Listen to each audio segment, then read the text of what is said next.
Assalamualaikum warahmatullahi wabarakatuh.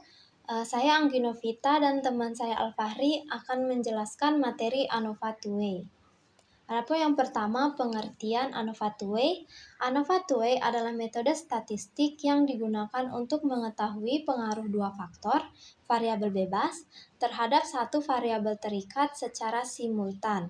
Selain itu, ANOVA 2 juga digunakan untuk melihat pengaruh faktor A, pengaruh faktor B, dan interaksi antara faktor A dan faktor B.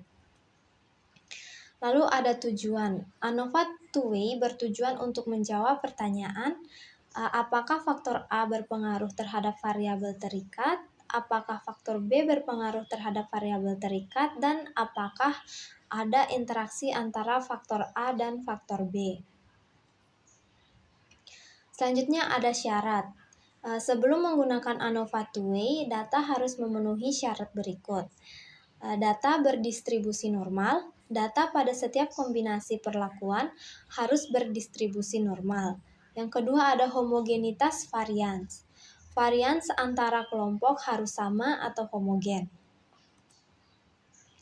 Lalu ada data berskala interval atau rasio.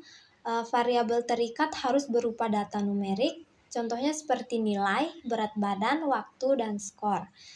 Sampel independen, setiap pengamatan harus saling bebas, tidak berpasangan.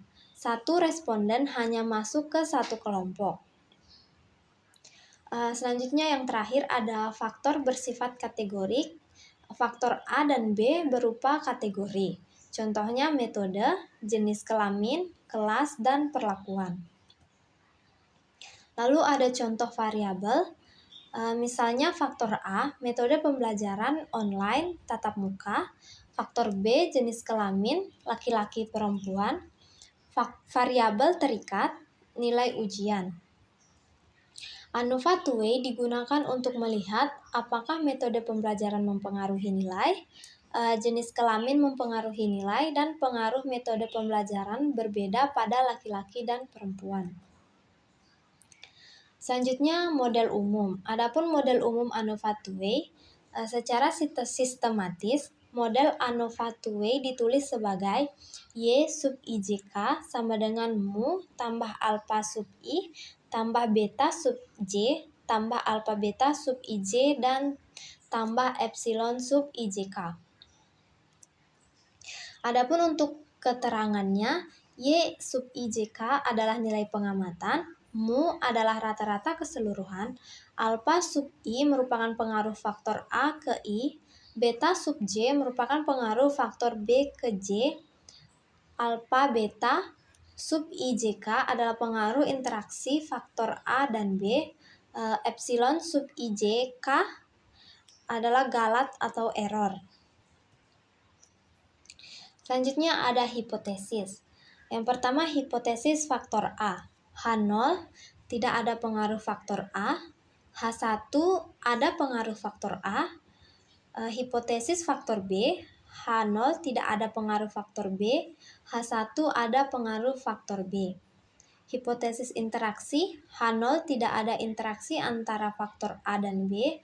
H1 ada interaksi antara faktor A dan B. Lalu ada contoh kasus. Untuk contoh kasusnya akan dibawakan oleh teman saya yaitu Alfahri. Baik, di sini saya akan memberikan contoh kasusnya, di mana seorang dosen ingin mengetahui pengaruh metode pembelajaran dan jenis kelamin terhadap nilai ujian statistik mahasiswa. Dan untuk variabelnya ada faktor A metode pembelajaran, A1 online, A2 tatap muka, faktor B jenis kelamin, B1 laki-laki, B2 perempuan, variabel terikat, nilai ujian statistik. Dan ini untuk data tabelnya ada mana metode ada online dan tatap muka, jenis kelamin laki-laki dan perempuan, dan nilai ada 70, 72, 75, 78, 80, 82, 85, dan 88. Nah, kita masuk ke langkah-langkah yang pertama, menentukan hipotesis. Kita tentukan hipotesis faktor A, metodenya.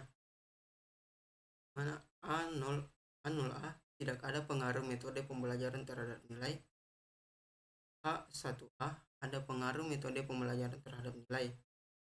Untuk hipotesis faktor B, jenis kelaminnya A0B tidak ada pengaruh jenis kelamin terhadap nilai. A1B ada pengaruh jenis kelamin terhadap nilai. Dan untuk hipotesis interaksi A kali B ada A0AB tidak ada interaksi antara metode pembelajaran dan jenis kelamin. A1B ada interaksi antara metode pembelajaran dan jenis kelamin. Kita masuk ke langkah kedua, menghitung rata-rata. Yang pertama kita hitung rata-rata tiap kelompok. Nah, online laki-laki nilai rata-ratanya 71, online perempuan nilai rata-ratanya 76,5, dan untuk tatap muka laki-laki nilai rata-ratanya 81, dan tatap muka perempuan nilai rata-ratanya 86,5.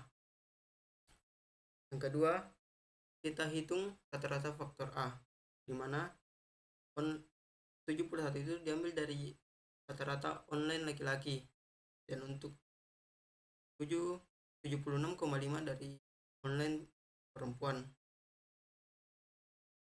Kita bagi 2, karena datanya cuma 2, kita bagi 2, mana hasil rata-ratanya ada 73,75. Kita lakukan cara yang sama di tatap mukanya, mana nilai rata-ratanya 83,75. Terus selanjutnya kita menghitung rata-rata faktor B atau jenis kelaminnya, di mana laki-laki 76 dan perempuan 81,5. Selanjutnya kita hitung rata-rata total green mean. Lakukan seperti yang ada di gambar ini, dan nilai rata-ratanya 7,8,75. Selanjutnya untuk data ANOVA-nya ada sumber bervariasi di mana terdiri dari metode, jenis kelamin, interaksi, error, dan total. Dan untuk jika SS-nya ada 200, 120, 20, 50, dan 390. Untuk DF-nya ada 1, 1147, dan untuk KT-MMS-nya ada 200, 120, 20, dan 12,5, dan untuknya 16, 9,5, 1,6. Untuk kesimpulan akhirnya atau kesimpulan penelitian pertama, metode pembelajaran berpengaruh terhadap nilai ujian. Kedua, jenis kelamin berpengaruh terhadap nilai ujian.